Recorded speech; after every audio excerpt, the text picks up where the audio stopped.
An out-of-control bushfire has come close to wiping out a caravan park, flames burning just metres from the Ledge Point campsite north of Perth. Holidaymakers and residents forced to evacuate the town in the middle of the night. A terrifying glow in the night sky. Flames bearing down on Ledge Point. We had this massive bang on the door. It was our neighbour running to tell us that we have to evacuate. The bushfire, fast moving and unpredictable, fanned by gusty winds tearing through 800 hectares. I went out the front door to just have a look what was going on and just was met with a wall of flames coming up over the hill towards our house. I didn't really know what to do and panicked. I didn't know what to grab first, so I just grabbed some bottles of water and just ran out the door. Starting around 1 this morning, evacuees given 30 minutes to flee their homes. The caravan park in the fire's path, 150 people fast asleep, told to shelter on the beach. There's no exit out of here, we just have to stay put. Donna Boko had just spent her first night in the coastal holiday town, arriving with her partner in their brand new caravan from Mandurah. So we could see the fire right over the hill from the caravan park. It was so close. Residents on edge learning this could be the work of an arsonist. Fire investigators sent from Perth to Indian Ocean Drive, a potential ignition point right near the highway, their main focus. Just hours earlier, a spontaneous combustion of hay bales sparked a bushfire emergency in Gin. Crews fighting that inferno told to head north. 150 firefighters working tirelessly to save Ledge from the flames. Help also called in from above. The fire has come within metres of the town site itself. Fortunately, there's been no damage reported to any properties, which is a very good result. It shows the efforts of fire crews on the ground. Amber Wilkinson is in Ledge Point. Amber, fire crews hope to escort residents home tonight. Michael, they've been working to make access to Ledge Point safe enough, and a few moments ago, before we went to air, residents here at the evacuation centre were notified that they would be able to gain access as of right now, but that road is still closed to the general public, so right now it's only residents and those from the caravan park that will be allowed back in. Now, the fire threat was downgraded around 2 this afternoon, crews working to strengthen containment lines and carry out back burns, but a new challenge tonight is power outages. As these residents head back to their homes, many of them will be without electricity, and it's estimated around 500 homes are currently off the grid, but Western Power are hoping to get them back online by 8:30 tonight. Michael. Amber, thank you for the update. And shifting our focus to Indonesia, where crocodile attacks are on the rise and have left residents on the edge. Survivors of these attacks still recount the event with utmost horror. Now, saltwater crocodiles have been a legally protected species in Indonesia since 1999, thus leaving people with no choice but to coexist with these animals. Our next report telling you more.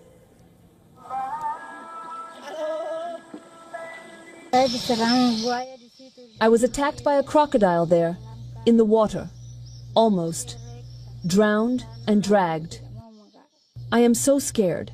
I don't want to go to the beach, even to the back of the house. I don't dare to go.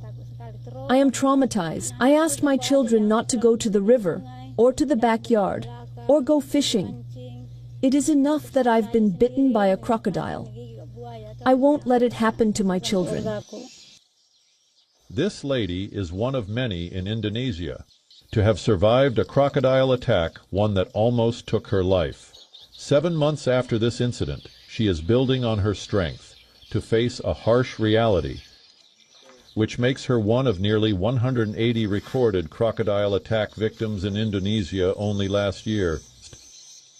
Most attacks take place in the central Mamuju district, where the river meets the sea. In Indonesia, crocodiles are a legally protected species, making it an animal which can't be hunted freely. Residents are thereby forced to balance conservation with their safety, or often at the cost of it. However, the steady rise in attacks have now prompted residents to demand better government interventions to prevent matters from spiraling out of control. Ini menyangkut masalah This is a matter of human lives. So when the government is not serious, then our brothers and sisters in the future, in 5 or 15 years from now, there will be even more who will die from being attacked by crocodiles. In 2024, there were a total of 179 crocodile attacks in Indonesia, the highest number of crocodile attacks in the world with 92 fatalities. And off late, crocodile appearances and attacks in Sulawesi and other regions in Indonesia are also on the rise. As per experts, the rise of palm oil plantations around the river mouth also plays a role in it by displacing crocodiles from its natural habitat. This leads them to creep to nearby residential areas in search of their prey and target the residents living there. The situation is grave, and unless the government comes up with both safe and economic alternatives for residents, the locals would have to live in perennial fear of being the beast's next target. Australia is facing the prospect of further tariffs on exports sold to the US. The Financial Review reporting today that levies of between 2 and 8% could be issued on $30 billion worth of goods unless the Albanese government can secure an exemption. Beef and pharmaceuticals are among the exports at risk. US President Donald Trump is expected to unveil plans for individual tariffs on America's foreign trade partners by April 2. But 2 to 8%, that's at the low end compared to some other countries. After eggs, beef faces an uncertain future in the US. Prices have been rising steadily in recent years with no signs of slowing down. Since January 2020, the average price of a pound of beef mince has surged by 45%, from $3.90 to $5.60, nearly doubling the rate of inflation. This price increase is driven by a combination of high consumer demand and a shrinking cattle herd, which is now smaller than it was a decade ago. Despite the challenges of tight domestic supply, beef imports have helped stabilize the prices. In 2023, the US saw record high imports, including 4.6 billion pounds of beef and 2 million live cattle. However, the situation may soon worsen. And that's because US President Donald Trump has proposed hefty new tariffs on agricultural imports, including beef. The tariffs set to take effect in April 2025 could disrupt the delicate balance of the US beef market. While domestic ranchers might benefit from higher prices, the proposed tariffs could lead to instability in the supply chain. Many cattle are raised in Mexico, fattened in the US, and processed in Canada before being re-imported. A procedure that could be interrupted by these tariffs, these high tariffs, which is now being imposed under Donald Trump. While the potential for higher prices might seem like an opportunity for US ranchers, experts warn it could harm the industry. With a smaller cattle herd, sudden price hikes could discourage ranchers from rebuilding their stocks. Meanwhile, consumer habits may shift as well, as higher beef prices will lead to people perhaps looking at other options than beef. Even if the tariffs are delayed or altered, the ongoing challenges in the beef supply chain are clear and prices are likely to remain. I will invoke the Alien Enemies Act of 1798. Think of that. That's how far back. That's when they had law and order. They had some tough ones. Think of it, the Alien Enemies Act of 1798. You hear that, Mr. Speaker? Get ready. What is the Alien Enemies Act, and why has President Donald Trump invoked it to deport migrants? Here's everything you need to know. The Alien and Sedition Acts were a set of 4 laws enacted in 1798 that restricted immigration and free speech in the United States. They were passed by the Federalist Party, led by our second president, John Adams, during an undeclared naval war with France. 2 of the laws expired in 1800, and another was repealed in 1802. However, the Alien Enemies Act remains in effect, although it's rarely been used. It gives the president sweeping wartime authority to deport non-citizens without being given the opportunity to go before an immigration or federal court judge. The Alien Enemies Act has been invoked 3 times since, each during a major conflict, the War of 1812, World War I, and World War II. Most recently, President Franklin D. Roosevelt infamously used it to imprison over tens of thousands of non-citizens of German, Italian, and Japanese descent, at the time all known as enemy aliens. The controversial law has now come back into light, and many are questioning its use. On March 16th, aboard Air Force One, Trump defended invoking the centuries-old act to deport hundreds of alleged members of the Venezuelan prison gang Tren de Aragua. I can tell you this, these were bad people. Well, this is a time of war because Biden allowed millions of people, many of them criminals, other nations emptied their jails into the United States. It's an invasion. This is war. In many respects, it's more dangerous than war because, you know, in war they have uniforms. You know who you're shooting at. Chief Judge James Boasberg blocked the mass deportations. However, the Trump administration defied the federal judge's court order and flew more than 250 migrants from the U.S. to El Salvador, where they were sent to a notorious mega prison. The flights included 238 members of Tren de Aragua and at least 21 members of MS-13. This is headed to the Supreme Court, and we're going to win, a senior White House official told Axios. Trump is apparently making good on his campaign promise to crack down on illegal immigration, which he fully laid out at his rally at Madison Square Garden, just 9 days before the election. On day one, I will launch the largest deportation program in American history to get the criminals out. I will rescue every city and town that has been invaded and conquered, and we will put these vicious and bloodthirsty criminals in jail. We're going to kick them the hell out of our country as fast as possible. And to expedite removals of Tren de Aragua and other savage gangs like MS-13, which is equally vicious. Following a decisive victory and now less than 2 months into his second term, Trump's direct defiance of this latest court ruling comes as two other immigration stories divide America. Mahmoud Khalil, a Syrian-born pro-Palestinian activist at Columbia University and a green card holder, was taken into ICE custody on March 8th. A week later, on March 14th, another green card holder, a New Hampshire man named Fabian Schmidt from Germany, was detained by ICE at Logan Airport, where he was reportedly stripped naked, put in a cold shower, and violently interrogated. It remains to be seen what crimes these men may have committed, if any. New at noon, we've gathered additional information out of court regarding a Brown medicine doctor being deported despite having an H-1B visa. Documents in Boston federal court that reporters there were able to view reportedly show that questions circulated around multiple photos discovered on her phone. Joe Cortez, live right now in studio with these new details. Well, Patrick, according to those court documents that reporters took notes from at the courthouse this morning, Dr. Rasha Alawiya had multiple pictures of the supreme leader of Iran and of a leader of the terrorist group Hezbollah. Now, Dr. Alawiya is a kidney transplant specialist who's lived in Rhode Island and worked at Brown University as an assistant professor of medicine. She was detained last Thursday after returning from visiting family and was ultimately deported back to Lebanon on Sunday. According to reporters in Boston, the documents also cited Dr. Alawiya deleted those pictures 1 to 2 days before landing at Logan Airport March 13th because she did not want to give authorities the perception that she supports Hezbollah politically or militarily. Now on Friday, a U.S. District Court judge ordered the government not to remove her outside of Massachusetts without a 48-hour notice. The documents reportedly cited Customs and Border Protection agents. They said a person arrived at the airport, which is when her lawyer showed up, claiming the court order by the U.S. District Judge required her to stay, but it was too late and she had already departed. The hearing scheduled for this morning was postponed to March 24th, and stay with 12 News. We are continuing to gather additional information by the hour. Live in studio.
the Alien Enemies Act has only been invoked 3 other times. They were all during times of war. Do you feel that you're using it appropriately right now? Well, this is a time of war because Biden allowed millions of people, many of them criminals, many of them at the highest level. They emptied jails out. Other nations emptied their jails into the United States. That's an invasion. And these are criminals, many, many criminals. That's an invasion. They invaded our country.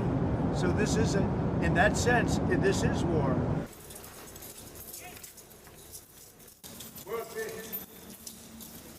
I think we're on very dangerous ground here. This is as lawless an action as the administration has taken.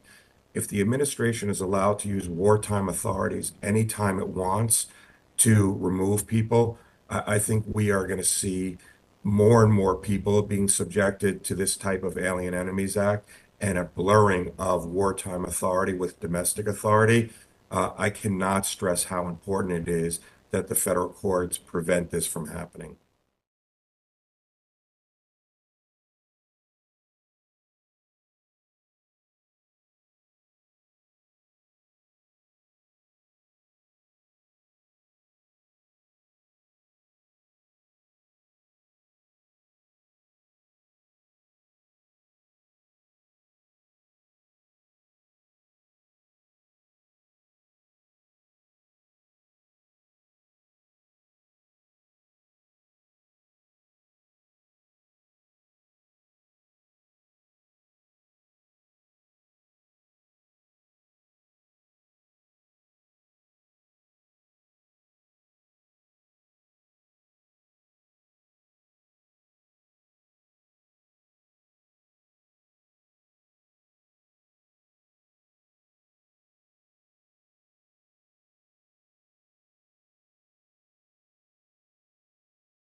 This is video from U.S. Central Command and the USS Harry S. Truman Carrier Strike Group launching strikes against Houthi rebels in Yemen. President Donald Trump made this post to social media over the weekend ahead of the airstrikes, the actions that he said would target Houthi bases, leaders, and missile defenses.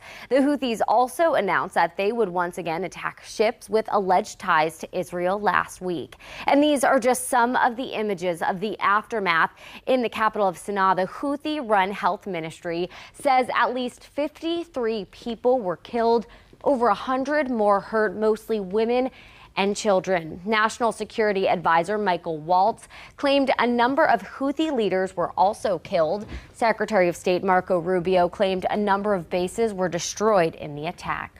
The Houthis did launch a counterattack against the Truman. Around a dozen drones, all of them shot down before getting anywhere near the strike group.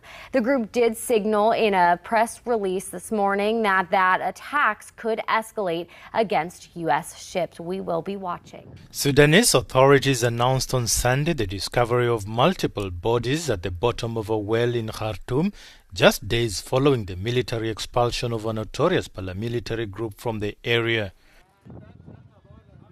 According to police, 11 bodies, including those of women and children, were pulled from the deep well situated in the Fayya neighborhood on Saturday. During the environmental preparation and removal of war remnants in the East Nile locality, we were alerted to a body found in the well in Al-Fayya Block 8. The Civil Defense Forces, along with their collaborators from the Sudanese Red Crescent and the Forensic Medicine Department, quickly went to the site to extract the bodies. Thankfully, they were able to recover several bodies throughout the day, which will be buried in the designated areas for war victims. According to the police, the victims were murdered by the Rapid Support Forces and then thrown into the well during the time the paramilitary group held power in the area. These individuals were killed by the Rapid Support Forces near us and left for 2 to 3 days. Many people saw this, and we have experienced a great deal ourselves. They stole from us, beat us, and tortured us. We say God is enough for us, and He is the best in managing our affairs regarding the Rapid Support Forces.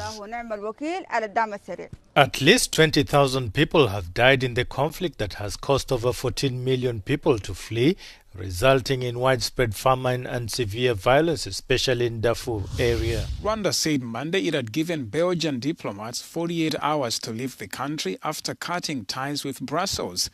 In a statement, Kigali's Foreign Affairs Ministry accused Belgium of interference.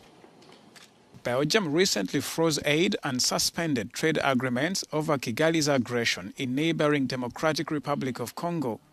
In a press conference in Kigali Sunday, Rwanda's President Paul Kagame struck a defiant tone, saying the East African country would defend its interests against interference by foreign countries.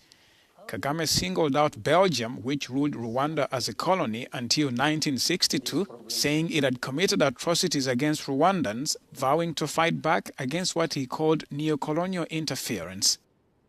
Kigali has faced increased international scrutiny over its role in the conflict in eastern Congo, where its proxy rebel force controls 2 resource-rich provinces. The US and the Iranian-backed Houthi rebel group have both vowed to continue escalations after the United States launched a series of airstrikes against the group. According to the Houthi authorities, the strike killed at least 53 people, including 5 women and 2 children, and wounded almost 100 in the capital of Sana'a and other provinces, including Saada, the rebel stronghold on the border with Saudi Arabia. The Houthis have repeatedly targeted shipping in the Red Sea, sinking 2 vessels in what they call act of solidarity with the Palestinians in Gaza, where Israel has been at war with Hamas, another Iranian ally. The attack stopped when an Israeli-Hamas ceasefire took hold in January, a day before Trump took office. But last week, the Houthis said they will renew attacks against Israeli vessels after Israel cut off the flow of humanitarian aid to Gaza this month. There have been no Houthi attacks reported since then. Now, Syria's military fired rockets and shells at Lebanon after accusing Hezbollah of abducting and killing 3 Syrian army personnel. The Syrian Defense Ministry described the move as a dangerous escalation by the militant group and vowed to take necessary measures in response. According to reports, tensions began after 3 Syrian general security personnel crossed into Lebanese territory, where they were shot at by local gunmen. The gunmen handed over their bodies to the Lebanese army, which in turn handed them over to the Syrian side via the Red Cross. Syria's defense ministry claimed that the soldiers were kidnapped at the border and eliminated in Lebanon. Hezbollah has denied any involvement in the incident, And Lebanon State News Agency reported that Syrian security forces subsequently fired rockets which landed in the village of Qasr near the border. Hezbollah was a key backer of Syria's former president Bashar al-Assad before he was toppled in a lightning offensive by rebels. The new Syrian authorities have accused Hezbollah of sponsoring cross-border smuggling gangs and launching attacks.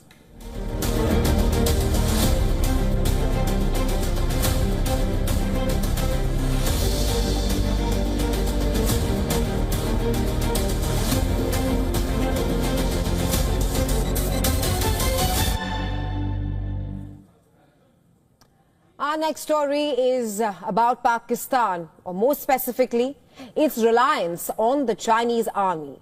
You see, it's a well-known fact that Pakistan depends heavily on its so-called all-weather ally, China. But did you know just how reliant Pakistan truly is on China for its survival?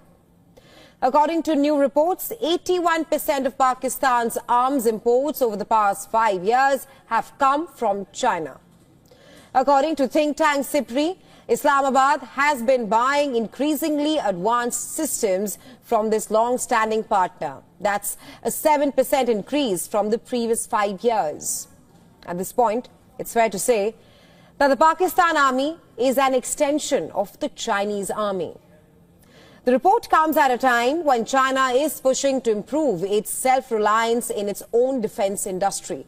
From aircraft carriers to sixth-generation fighter jets, we know that China has been modernizing and strengthening its military. Well, now it seems like China has also been expanding the range of weapons it can offer to its strategic partners. In this case, Pakistan, a country that has been facing multi-front security threats. From a homegrown monster, we're talking about terrorism. And that's not even half the problem. But let's get back to the SIPRI report. Well, according to the think tank, Pakistan's total arms imports rose by 61% in the past 5 years. More majorly, Islamabad seems to have bought more advanced and diverse systems from China, such as long-range reconnaissance drones and Type 054A guided missile frigates. According to SIPRI researchers, the apparent willingness of China to supply some of its more advanced weapons to Pakistan, it shows China's trust in Pakistan. And that's not new. After all, China has been Pakistan's primary arms supplier since the 1990s. Beijing avoids formal alliances, but according to the researchers, this shows that China is Pakistan's only real ally. The one and only to depend on when dealing with India especially. But what does China get out of this, out of supplying arms to Pakistan? It's what Pakistan could give China at this point of time. It is the only country that, at this moment, could give China an access to a base on the Indian Ocean and near West Asia.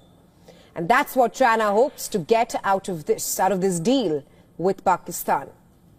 In April last year, China launched the first of 8 Hangar 2 submarines to be supplied to Pakistan.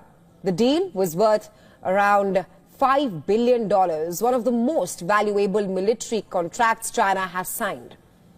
And according to the SIPRI database, some of Pakistan's key orders in the past 5 years include the country's first spy ship, the Rizwan. That and more than 600 BT-4 battle tanks, as well as 36 J-10CE 4.5 generation fighters. In 2022, Pakistan continued to enhance its fleet with the JF-17 fighters, which are a key part of its air force now.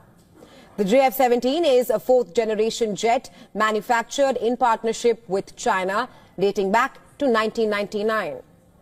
The latest version, Block 3, is equipped with advanced radar and joined the Pakistan Air Force in 2023.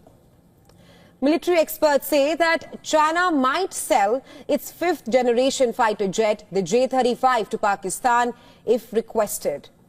And what's prompted this? Why does Pakistan want the 5th generation J-35 from China? You see, India too is looking at acquiring advanced fighter jets like the American F-35 or the Russian Su-57. And this has reportedly prompted Pakistan to explore its own options. Between 2020 and 2024, China supplied Pakistan with a variety of surface-to-air missiles and also defense systems, including long-range HQ-9 missiles, medium-range LY-80s, and also portable FN-6 missiles. Pakistan has also received naval vessels and drones from China during this period. Historically, the United States earlier was a major arms supplier to Pakistan, but Washington reduced its support due to concerns over Pakistan's actions against the Taliban and its nuclear program. In a fresh threat to Taiwan, the commander of People's Liberation Army responsible for Taiwan Strait has said that Chinese military is ready to fight at all times and able to fight at any time. The warning came at a convention marking the 20th anniversary of the anti-secession law by PLA's Eastern Theatre Command at an event held in Beijing. The event was also attended by China's Foreign Minister Wang Yi. Now, the excerpt from Lin's speech, which was published in state media, read that the Chinese military would take all necessary measures to strongly deter and punish Taiwan independence and the leaders of this independence if they took desperate measures or even attempted to involve external forces. He also said that the PLA was determined to use every capability at its disposal to achieve complete reunification of the motherland, quote-unquote, while keeping the military preparedness on highest levels. Now, Lin further said that PLA's regular island encirclement and large-scale military maneuvers near Taiwan proved to be a powerful deterrent against secessionists. His speech comes at a time when tensions at the Taiwan Strait are at an all-time high, with visuals of Chinese amphibious barges emerging on social media just last week. China has upped the military activity and rhetoric surrounding Taiwan since pro-independence leader William Lai Ching-te came to power in the island nation last year. Beijing has repeatedly termed Lai Ching-te as a dangerous separatist who is likely to increase the risk of a cross-strait war. It has also blamed the Taiwanese leader for escalating tensions by proactively denying that China and Taiwan were subordinate to one another. At the same time, China is also pursuing legal means to deter Taiwanese leaders to refrain them from taking pro-independence stance. Now, the anti-secession law in question is a legal framework which allows China to use non-peaceful means under certain conditions to achieve reunification of Taiwan, which they consider as their own territory. Now, the convention was chaired by China's top lawmaker Zhao Leji, who called for further improving the legal system against Taiwan independence. Earlier, Taiwan President Lai Ching-te introduced several initiatives to counter the threats from mainland China while calling it an external hostile force. And these steps included reviving Taiwan's military court system to try and persecute active duty soldiers accused of military offenses such as sedition and leaking classified information. Japan plans to deploy long-range anti-ship missiles in its southern island of Kyushu next year. The move aims to protect the southwestern Ryukyu Islands, which lie close to Taiwan. Tokyo fears a possible Chinese invasion of Taiwan, but it cites tensions with Beijing as the reason for not considering a location closer to China. The missiles have a range of 1,000 kilometers and, if placed on Kyushu, would put North Korea and China within striking distance.